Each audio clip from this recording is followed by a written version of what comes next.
ভারতের communist party মার্ক্সবাদী Sabroom local committee 11 দফার দাবি সনদকে কেন্দ্র করে আজকে আমরা ডেপুটেশন মিলেছি। তার মধ্যে রেগা এবং জলকর সম্পদ কর, বিদ্যুতের খুঁটিতে তার সংস্কার করা, এই সহ 11 দফার দাবিকে নিয়ে আমরা এই ডেপুটেশন মিলিত হয়েছি।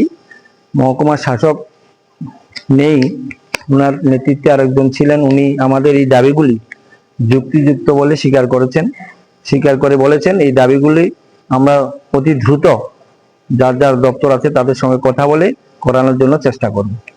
মূল দাবিগুলো কি আছে? মূল দাবি হলো রেগায় 200 দিন কাজ, 600 টাকা মজুরি, এবং নগর এলাকার মধ্যে জল কর সম্পদ কর যেভাবে বাড়ছে সেটা প্রত্যাহার করা, এবং রাস্তার সাবরুম শহর এলাকার রাস্তাগুলির যে অবস্থা সেগুলি মেরামত করা সহ 11 দফা দাবি।